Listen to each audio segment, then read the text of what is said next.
काव्या मलिष्का से उसके कामों के बारे में पूछती है और मलिष्का कबूल करती है कि उसने ऋषि को वापस पाने की कोशिश में उसे नुकसान पहुंचाया है। उसने कोई गलत कामों को स्वीकार किया और जोर देकर कहा कि यह प्यार नहीं, बल्कि सुरक्षा की तलाश थी, जिसने उसे ऐसा करने के लिए प्रेरित किया।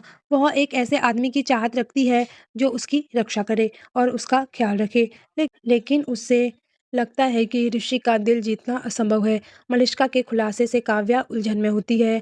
मलिष्का ऋषि के साथ किए गए अपने छल-कपट पर विचार करती है और लक्ष्मी से शादी करने के लिए उसे भावनात्मक रूप से ब्लैकमेल करने पर पछतावा करती है। अपनी गलतियों का एहसास करते हुए वह फूट-फूट कर रोने लगती है। वह काव्या से अपने दर्द और पीड़ा को समझाने की विनती करती है। फिर बताती है कि कैसे ऋषि लक्ष्मी से प्यार करने लगा और उसे भूल गया, जिससे वह अपराजित महसूस करने लगी। वह स्वीकार करती है कि उसने बहुत कुछ किया, जिसमें लक्ष्मी को फंसाना और कबूलनामे शामिल हैं। नीलम की हत्या की साजिश रचने से लेकर लक्ष्मी और ऋषि को अलग करने तक, मलिष्का द्वारा हत्या की बात कबूल करने से काव्या हैरान है। मलिष्का बताती है कि उसे अपने किए पर बहुत ज़्यादा पछतावा है और ऋषि को जीतने की उसकी कोशिश नाकाम हो गई। यहाँ तक कि उसके करीब आने के लिए उसने उसे नशीला पदार्थ भी दिया था। वह काव्या को यह बताकर भी हैरान कर देती है कि वह किसी और के बच्चे की माँ बनने वाली है और उसे बहुत दुःख हो रहा है।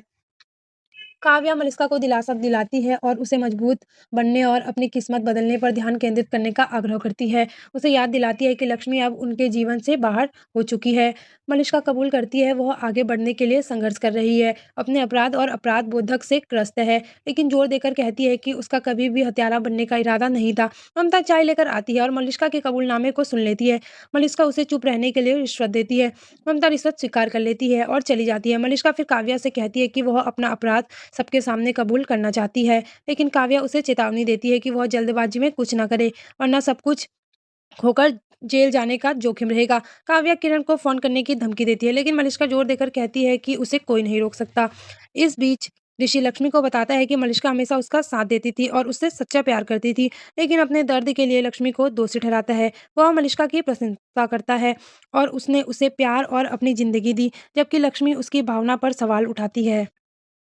अनुष्का बदले में काव्या से स्वीकार करती है कि उसके सभी प्रयासों के बावजूद उसे लगता है कि वह अब ऋषि से प्यार नहीं करती है और सच्चे प्यार के बिना उसकी जीत खोखली है। काव्या मलिष्का को यह स्वीकार करने की सलाह देती है कि ऋषि ने अलग-अलग समय पर उससे और लक्ष्मी से प्यार किया था और भविष्य में वह किसी और से प्यार कर सकता है।